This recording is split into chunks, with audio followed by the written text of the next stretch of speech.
Eu não quero falar sobre a sua prosperidade, mas eu quero falar sobre a sua vida espiritual. Porque é algo que muita gente não preocupa. Talvez a sua oração é: Senhor, me dê prosperidade, Senhor, me prospere, Senhor, eu quero avançar, Senhor, me cure, Senhor, faça isso, Senhor, faça aquilo. Ok, tudo isso é muito bom, mas deixa eu falar algo para você. Nada disso importa.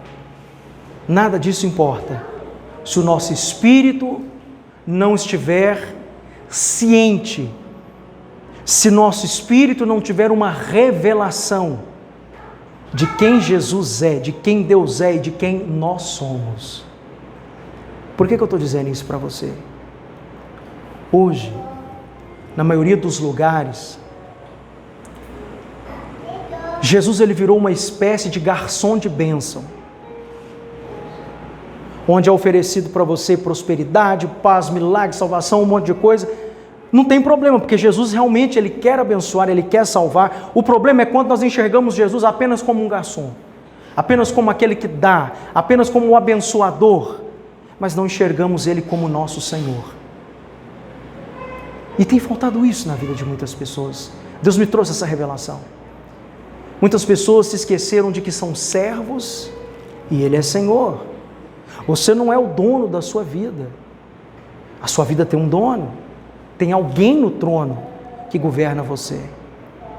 E muitas coisas na sua vida deram errado porque você se esqueceu de colocar o Senhor no lugar dele.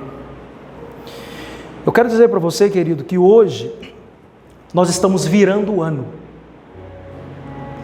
Mas virada de ano vai muito além do que você esperar dar 0 horas e sair dando feliz ano novo para todo mundo.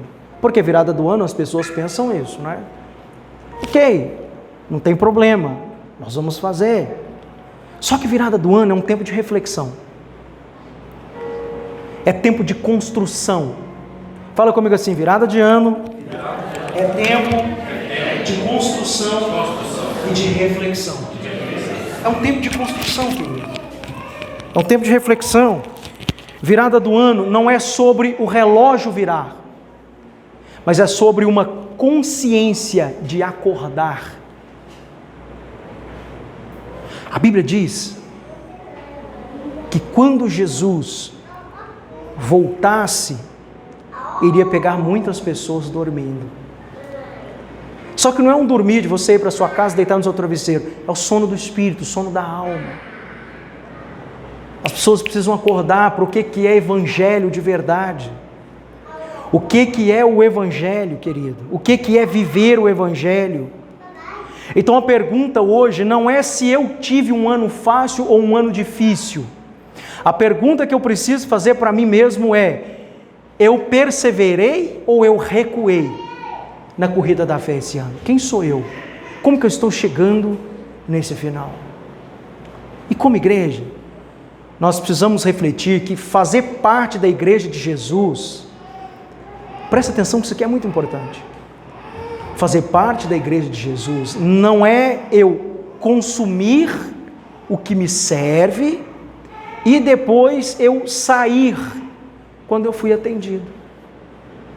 Não é eu pegar o que me dá e quando eu pego tudo o que eu posso, eu saio, eu vou embora.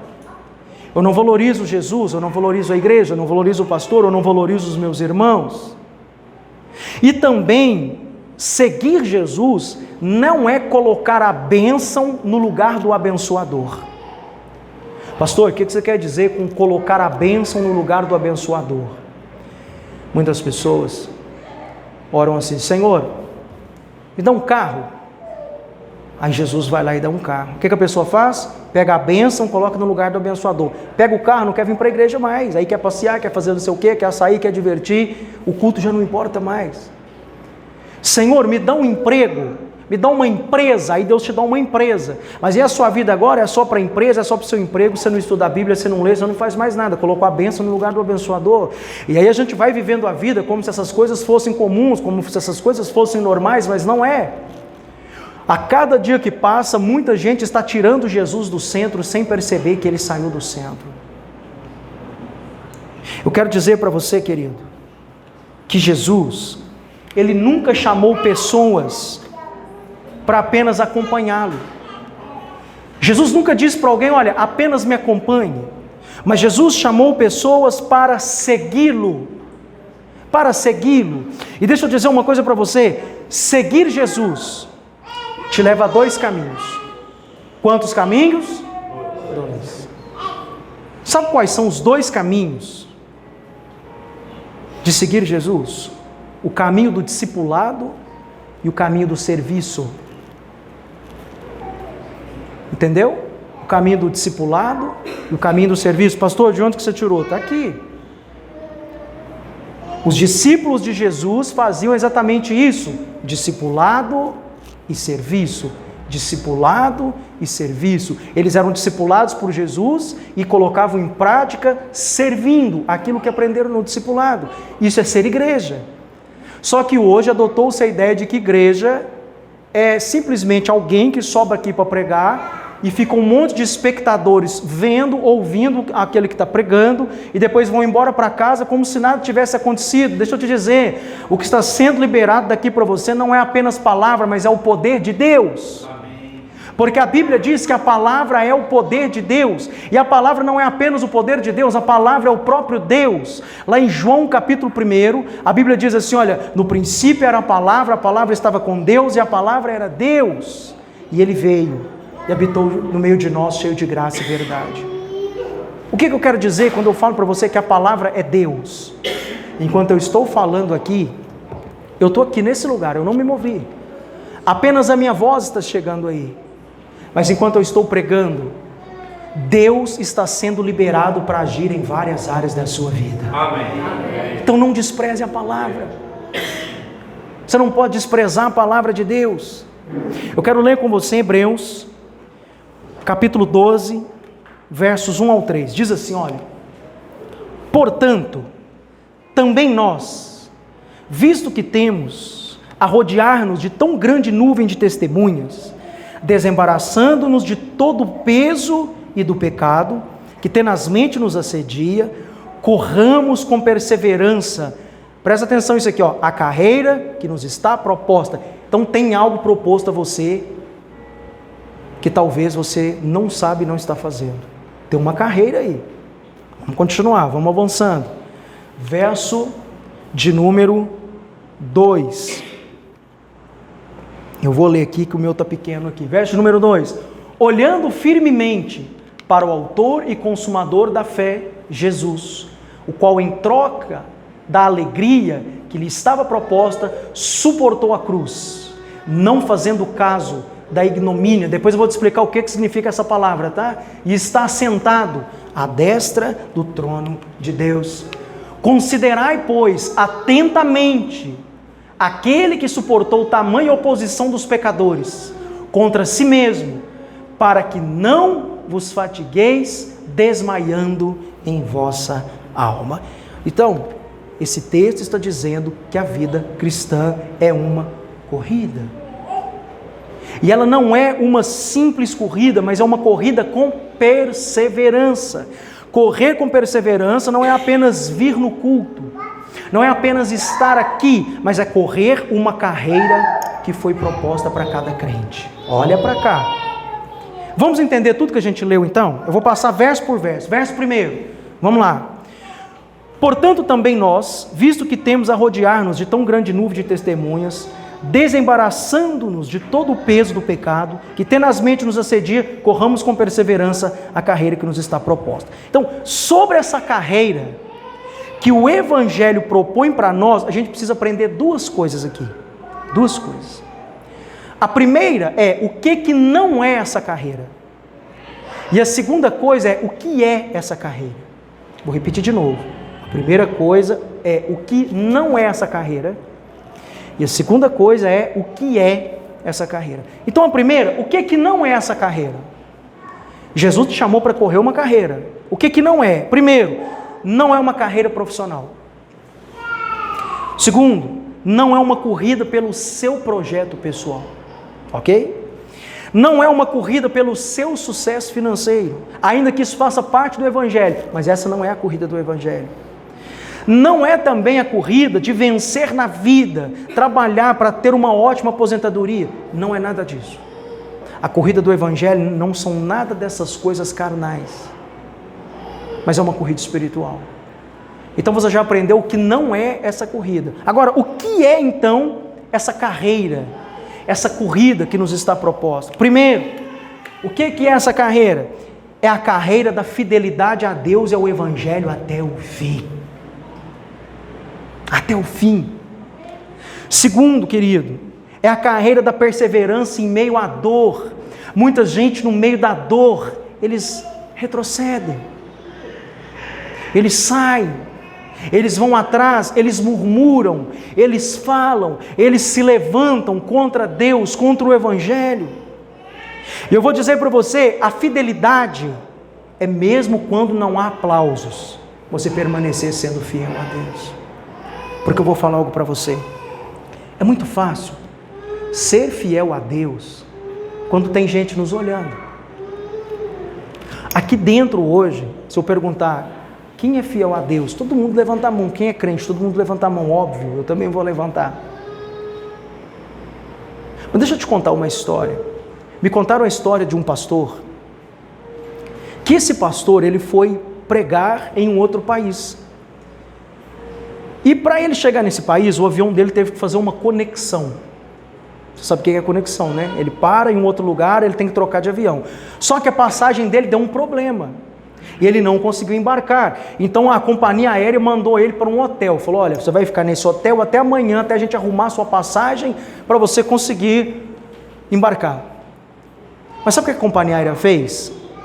Mandou lá no hotel dele uma acompanhante, uma prostituta. Aí aquela mulher bateu na porta e falou assim, olha, a companhia aérea me enviou aqui para te fazer companhia até amanhã. Aí o diabo soprou assim na orelha daquele pastor, olha, você está aqui nesse país, ninguém te conhece, ninguém aqui fala português, ninguém aqui nunca te viu, o que é que tem? Mas aí aquele pastor pensou assim, qual outra oportunidade eu vou ter de honrar o Senhor se não essa aqui? Você entendeu? Então não é sobre fidelidade quando tem alguém nos olhando, mas é sobre manter a fidelidade quando ninguém nos vê. O Senhor está com os olhos sobre nós. Eu sei que nós estamos habituados a crer que o Senhor não se lembra mais dos nossos pecados, que todos os nossos pecados foram punidos na cruz, de fato isso é verdade, mas não é porque isso é verdade que nós devemos voltar a rolar na lama que nós saímos dela. A palavra de Deus diz que eu e você estávamos em um charco horrível de lodo, o Senhor nos tirou, nos firmou nele e nos colocou nele. Então o Evangelho é sobre isso, é sobre permanecer no lugar que o Senhor te colocou. É sobre permanecer em Cristo, é sobre permanecer em Jesus. Mas perceba que antes de correr a corrida da fidelidade, da perseverança e do permanecer, o autor de Hebreus nos alerta que é preciso desembaraçar de todo o peso. Vamos voltar lá? Olha o que ele diz. Olha só. Portanto, também visto rodeados de tão nuvem de testemunhas, desembaraçando-nos de todo o peso e do pecado. Então tem duas coisas aqui, ó, o peso e o pecado. Pecado você já sabe o que é, mas o que é esse peso que nos embaraça? O que é esse peso que está embaraçando a geração atual? Que peso é esse, querido?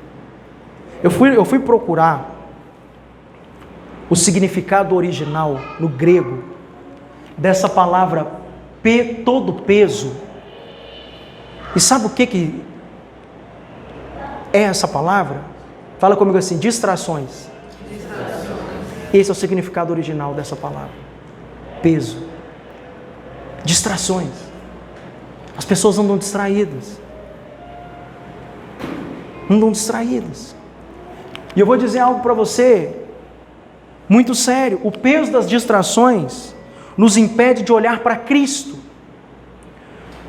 Você não consegue passar 1 hora lendo a Bíblia, orando, prestando atenção na pregação, mas facilmente você passa às vezes muito mais do que 1 hora na frente do seu celular ou da televisão. O Evangelho é sobre isso. Pastor, então quer dizer que agora eu não posso ver televisão mais? Não pode. Mas eu vou te dizer, aquilo com a qual você gasta a maior parte do seu tempo governa você. Governo é sobre isso. É sobre gastar tempo com algo. Querido, às vezes você não compartilha nem as coisas da sua igreja, do seu pastor, dos irmãos, dos versículos que nós colocamos nos grupos. Aí você sai compartilhando um monte de meme, um monte de coisas, um monte de postagem aleatória, inclusive de outras igrejas e outros pastores. Isso é algo muito sério. Sabe por quê? Porque este ano é o ano do posicionamento. Esse ano é um ano que aqui nós vamos nos discipular, nós vamos nos posicionar no discipulado. Cada membro vai ser discipulado individualmente. Individualmente. Por quê? Porque chegou a hora de nós seguirmos verdadeiramente o caminho do discipulado de Jesus.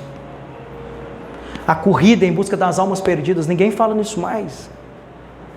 Hoje em dia Deus vai te prosperar, cuidado com seus sentimentos, suas emoções, olha isso, olha aquilo, mas ninguém prega mais assim, olha, você tem que ganhar almas para Jesus.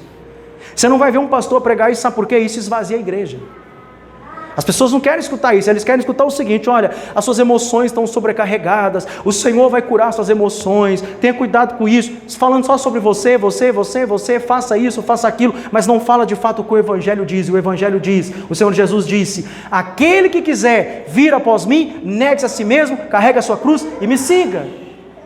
Seguir Jesus é sobre isso, é sobre você não olhar para suas emoções, não olhar para você, não olhar para a sua condição, não olhar para a sua doença, não olhar para a sua dor, não olhar para a sua crise, mas simplesmente seguir Jesus. Isso é seguir Jesus. Só que o problema é que a gente inverte as coisas. A gente segue os problemas, a gente segue a depressão, a gente segue as nossas angústias, a gente segue os nossos desejos, nós largamos Jesus para trás. Sabe o que é seguir Jesus? Seguir Jesus, quando Jesus diz assim, olha, todo aquele que quiser vir pós mim, é Ele na frente e você seguindo. É para ir para lá, Jesus? Eu vou. É para evangelizar, Jesus? Eu vou. É para pregar, Jesus? Eu vou. É para falar do teu amor? Eu vou. É para sofrer pelo Evangelho? Eu vou, porque o Evangelho é isso. Não se engane que se você acha que o Evangelho é só prosperidade, milagre e vitória, Evangelho é cruz, Evangelho é sofrimento, Evangelho é entrega, Evangelho é renúncia. Isso é Evangelho. Será que nós estamos dispostos a viver isso? Ou não? Entende o que eu estou dizendo? Querido, quem faz parte dessa igreja precisa entender uma coisa: ninguém consegue correr 2 corridas ao mesmo tempo. Ninguém. Nós precisamos focar na nossa corrida, no que nós estamos fazendo como igreja. Amém ou não amém? Amém. Vamos lá para o verso 2. Verso 2. Olhando firmemente para o autor e consumador da fé, Jesus, o qual em troca da alegria que lhes estava proposta, suportou a cruz, não trazendo o caso da ignomínia, e está assentado à destra do trono de Deus. Presta bastante atenção nisso aqui. Sabe o que significa essa palavra aqui, ó? Ignomínia. No original grego, o significado dessa palavra é vergonha extrema, desonra pública, humilhação profunda, desprezo social e moral. Só coisa ruim. Então está dizendo que Jesus não fez caso, ou seja, Jesus não se importou em ser desonrado publicamente, humilhado publicamente, desprezado publicamente, desprezado moralmente. Jesus não se importou com isso. Por quê? Porque a obediência a Deus é mais importante do que todas as vergonhas que Jesus passou. Aí, a Bíblia está dizendo para nós, olha, olhe firmemente para o autor e consumador da fé, ou seja, olha para o que Jesus passou por causa do Evangelho, para que esse Evangelho que é pregado para você chegasse até você hoje. Jesus teve que passar por tudo isso, por vergonha extrema, desonra pública, humilhação profunda, desprezo social e moral. Por quê? Presta atenção, a obediência a Deus pode trazer vergonha aos olhos do mundo. A sua fidelidade a Deus vai custar a sua reputação. A sua fidelidade a Deus vai custar os seus amigos, que muitas vezes não vão querer que você esteja com eles, ao invés de você estar na igreja. Seguir Jesus, a sua fidelidade com Jesus, vai custar a sua família, que muitas vezes não vai entender o seu chamado. É sério isso, né? Muito sério. E como é que nós olhamos para Jesus? Porque o autor de Hebreus diz: olhe firmemente para o autor e consumador da fé. Nós olhamos para Jesus quando nós olhamos para a sua palavra. Quando nós olhamos para a sua palavra. Esses dias, eu atendi uma adolescente que é de um outro ministério, de uma outra igreja, e essa adolescente me ligou, falou para mim assim: pastor, eu orei tanto a Deus para arrumar um namorado, e quando eu arrumei um que não é da igreja, e ele não gosta que eu vou na igreja, o que eu faço? Eu falei: vai para onde está o seu coração, porque a Bíblia diz que o seu coração sempre segue o seu tesouro. Qual que é o seu tesouro? Entende? As pessoas, elas querem respostas prontas para poder apoiar a indecisão dele. Só que eu não dou resposta pronta para ninguém. A minha resposta para ela foi: olha, vá para onde está seu coração. Seu coração está onde? Nele ou no Senhor? Ah, mas eu orei, Deus enviou. Eu falei: será que foi Deus? Deus enviar uma coisa para tirar você do caminho dele? Isso não é de Deus. Só que as pessoas não leem a palavra, eles não entendem como Deus trabalha. Querido, eu vou dizer algo para você muito sério, talvez é a primeira vez que você vai ver um pastor falando isso aqui. Se você está em um relacionamento, que esse relacionamento atrapalha você ter o seu relacionamento com Deus, esse relacionamento não é para você. Pastor, mas a Bíblia é contra o divórcio. Isso é o que enfiaram na sua cabeça. A Bíblia diz lá no livro de Êxodo: Deus se divorciou de Israel. Então Deus pecou? Vou deixar essa questão para você. Você tem que aprender as coisas. A Bíblia diz que Deus se divorciou de Israel. Israel era a antiga igreja. A igreja hoje somos nós. Mas Israel era a igreja de Deus, a esposa de Deus, e Deus se divorciou. Por quê? Porque houve... O que Israel fez com Deus? Traição. Eu não quero falar sobre divórcio hoje, só estou dizendo isso para você ler a Bíblia e não ficar escutando tudo que as pessoas falam para você sem ler. Eu não fico em um relacionamento que me atrapalha com Deus, e a minha esposa sabe disso. Quando nós nos conhecemos, eu estava afastado da igreja, desviado, e nós nos conhecemos nas bagunças por aí. Isso há muitos anos atrás. Aí, enfim, eu passei por muita coisa, eu não vou contar meu testemunho todo outra vez, a ressurreição do meu filho e tal, parará, mas enfim, eu voltei para a igreja. E quando eu voltei, eu era um missionário, eu ficava viajando. Eu ficava 2 dias em casa, o resto da semana toda viajando, para fora, para pregar a palavra. E a minha esposa começou a implicar comigo: mas você não fica em casa? Que você não faz isso, você não faz aquilo, e que não sei o quê, e que parará. E eu não vou na igreja com você. Eu falei: olha, você não precisa de ir, mas tem uma coisa: o primeiro dia que você ficar entre eu e o meu chamado, eu te largo. E falei muito sério com ela. Falei com ela: eu amo você, mas o meu amor por Jesus é maior. Se você ficar entre mim e o meu chamado, eu vou te largar. Resultado disso, eu batizei ela, e depois de um tempo, de muito estudo, hoje ela é pastora. Mas por quê? Porque eu preferi Jesus do que ela. E o que Jesus fez? Me honrou. Só que tem gente que faz ao contrário. Você prefere seus amigos, você prefere seu namorado, você prefere o seu noivo, você prefere um monte de coisas do que Jesus. Aí você quer que Jesus honre você. A Bíblia diz que Deus honra aqueles que o honram. Você precisa aprender a honrar Jesus. Honrar Jesus além da sua dor, além do seu problema, além da sua provação, além daquilo que você está passando. Olha, é muito fácil para o diabo derrubar algumas pessoas. Porque ele chega lá e ele faz assim, que, ó. Aí a sua vida faz assim, ó. Aí você também faz assim, balança. E você começa a trocar o caminho de Jesus por outros caminhos, que não são mais o caminho de Jesus. Por quê? Porque o diabo agora deu um sopro na sua vida e conseguiu fazer com que você se distraísse e agora seguisse outros caminhos. É assim que ele faz. Deixa eu contar para você uma coisa: o diabo, ele não vai chegar para você com um chifre, com um rabinho balançando, com um garfinho na mão dizendo: olá, eu sou o Satanás. A Bíblia diz que ele se transforma em um anjo de luz. Não quer dizer que ele vai virar um anjo, Mas sabe o que quer dizer? Que ele é capaz de passar pela sua vida de forma imperceptível, sem que você perceba que é ele. E sabe como que ele mexe com você? Naquilo que você tem mais dificuldade.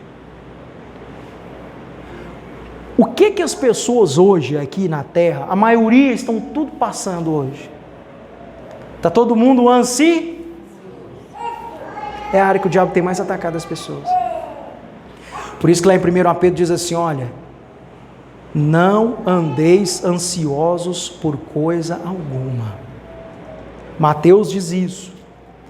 E lá em 1 Pedro, a palavra do Senhor diz que o diabo, presta atenção nisso aqui, o diabo anda ao derredor procurando a quem possa tragar.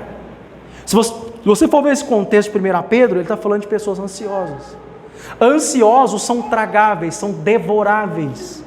O diabo tem devorado a sua paz, tem devorado a sua vida com Deus, tem devorado até as bênçãos que o Senhor te dá por causa de ansiedade e murmuração. Pastor, o que é isso? A palavra de Deus diz que quem tem promessa não morre. Diz, me mostra. Aonde está escrito isso aqui, que quem tem promessa não morre? Não, já ouvi um monte de pastor pregar isso, que quem tem promessa não morre até que a promessa se cumprir. Tem um louvor também, pastor, que diz assim, não morrerei até ver a promessa se cumprir. Tem mesmo, tem pastor que prega isso, tem louvor que diz isso, mas isso não diz aqui. Quer que eu te provo? Quantas pessoas saíram lá do Egito, da escravidão, com uma promessa de Deus, dizendo, vocês vão entrar em Canaã, numa terra que eu preparei para vocês. Me fala quantos entraram? 2. Cadê os outros? Morreram sem ver a promessa se cumprir. Aí você vai lá em Hebreus, aliás, você vai lá em Tiago, e a Bíblia diz que eles morreram porque murmuraram. Deixaram a ansiedade passar na frente da promessa. Deixaram a ansiedade passar na frente da promessa que eles estavam. Então eles murmuraram, e porque murmuraram, morreram. A murmuração tem matado áreas da sua vida e você não percebe. Eu não fico perto de pessoas que reclamam demais. Se eu vejo que tem uma pessoa reclamando muito, eu saio de perto dela. Eu não fico, porque isso é contagioso. Murmuração é algo terrível, terrível, terrível. Fica um dia inteiro perto de uma pessoa que reclama toda hora para você ver como que você vai chegar à noite. Como que você vai chegar à noite? Você vai chegar mal. Você vai chegar deprimido, você vai chegar nervoso. Por quê? Por causa de murmuração. Então não murmure. Não murmure, querido. Não murmure. Eu não sei como está a sua vida, como a sua vida se encontra hoje, mas eu vou dizer, você pode estar na pior fase da sua vida. Levante as mãos e dê graça e fala, Senhor, eu te dou graças a Deus porque eu estou vivo, eu estou respirando, eu estou de pé, isso aqui é só uma fase. A tua palavra diz que ainda que eu passar pelo vale da sombra e da morte, eu não temerei mal algum, porque o Senhor está comigo. Entende? Mas o vale é uma passagem. Tem gente que está parado no vale. Está esperando alguma coisa acontecer. Presta atenção, 2026 é o ano do posicionamento, não é o ano mais de você ficar esperando coisas acontecer, é o ano de você fazer acontecer. É o ano de você fazer acontecer.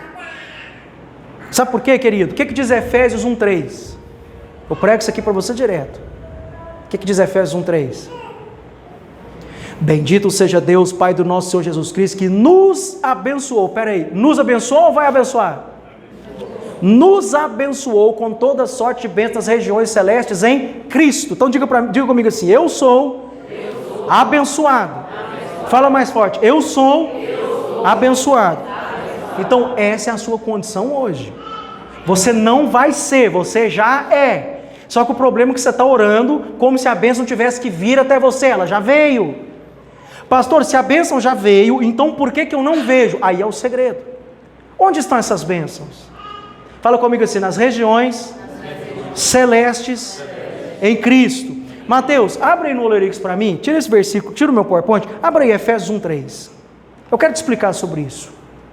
Eu quero te mostrar por que tem muitas bênçãos que não chegam na sua vida, você está orando, e você fala, Senhor, será que você não está me ouvindo? Deus já te ouviu da primeira vez. Mas eu vou te mostrar por que a bênção não chegou ainda na sua vida. Presta atenção. Deixa ela abrir que eu vou te mostrar. Eu não ia falar sobre isso, eu nem tenho isso aqui no meu esboço. Mas Deus está me dando uma revelação no meu espírito para eu falar sobre isso com você. Porque tem pessoas aqui se questionando: Senhor, o ano está acabando, mas a minha bênção não chegou. Não, ela já está aí. É porque você não percebeu. Efésios capítulo 1, verso 3. Efésios, você passou, Novo Testamento, lá embaixo, para baixo. Antes, é F, passa. Ô filho do pastor, lê Bíblia não? Ele já passou Efésios um monte de vezes. Rapaz, ó, vai, Romanos, vai para frente aí, para frente. Coríntios, Gálatas, passou aí, ó. Efésios 1, 3. Isso. Bendito seja Deus, Pai de nosso Senhor Jesus Cristo, que nos tem abençoado com toda sorte de bênçãos espirituais nas regiões celestiais Então espera aí, onde essas bênçãos que eu fui abençoado com elas estão? Regiões? Ok. Pense nas regiões celestiais como um armazém que você pode entrar lá e pegar na prateleira o que você quiser. Sem pagar, pastor? O preço foi pago. Qual foi o preço? O sangue de Jesus. Foi pago.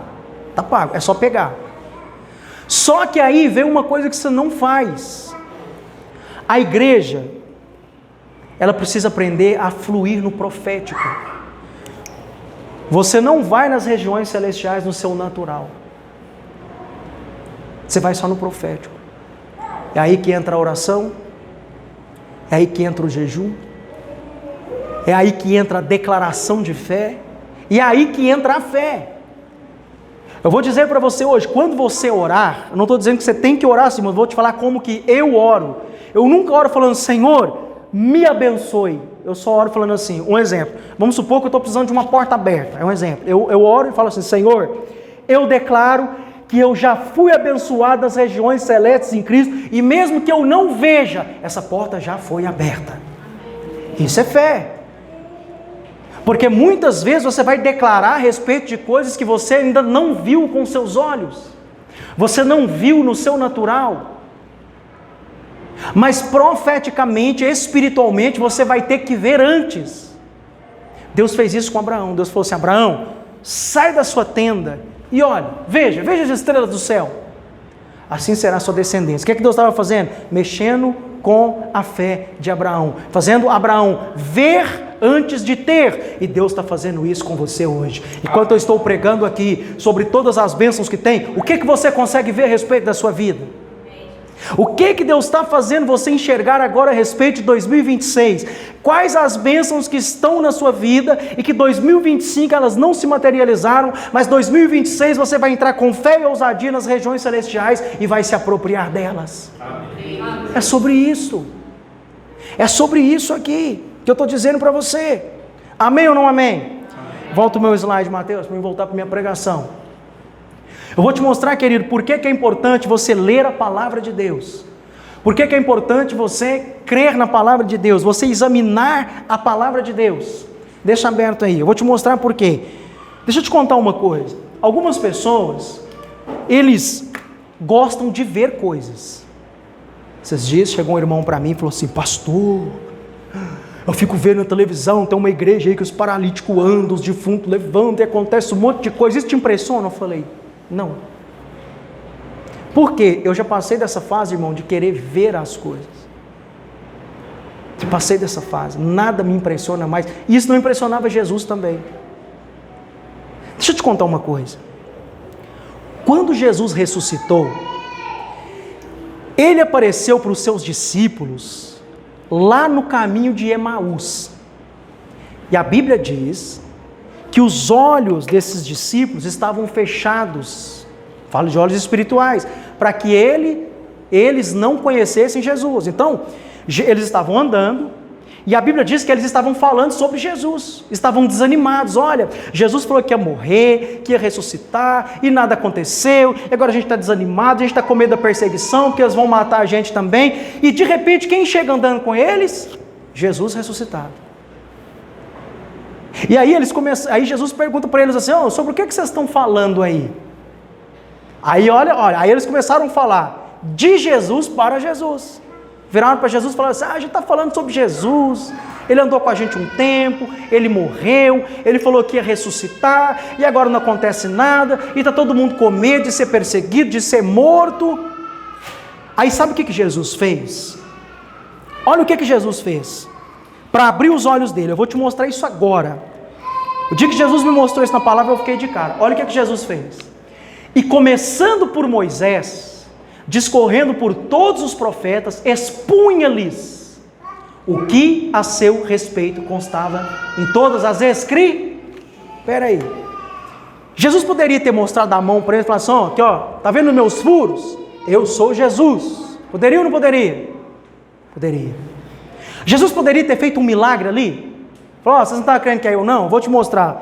Vou transformar essa água em vinho aqui para vocês agora. Poderia ou não poderia? Poderia. Jesus poderia ter flutuado na frente deles, voado, falar assim: vou mostrar para vocês que eu sou Jesus, olha eu voando aqui. Poderia ou não poderia? Jesus não fez milagre, Jesus não fez sinal algum, mas sabe como que Jesus abriu os olhos deles? Lendo com eles a Bíblia. Isso te impressiona? Sabe por quê? Porque para Jesus é mais profundo você enxergá-lo nas Escrituras, ele se revelar a você, do que você enxergar nos milagres que ele faz. Da mesma forma que Jesus se revelou àqueles discípulos, ele quer se revelar para alguém aqui hoje. Jesus quer se revelar a você, ele quer transformar a sua vida, mas não vai haver transformação enquanto a palavra não estiver em você, enquanto você e a palavra não se tornarem um com o Senhor. A mesma maneira que Jesus se revelou a eles, ele quer revelar a você. Então, esse ano, eu vou chamar você para um discipulado, onde nós vamos estudar a palavra de Deus para Jesus se revelar a você. Amém?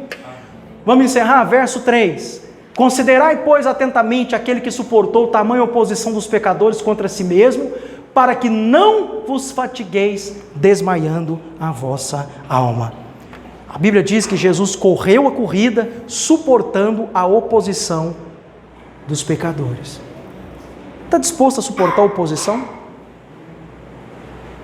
Está disposto a suportar confrontos?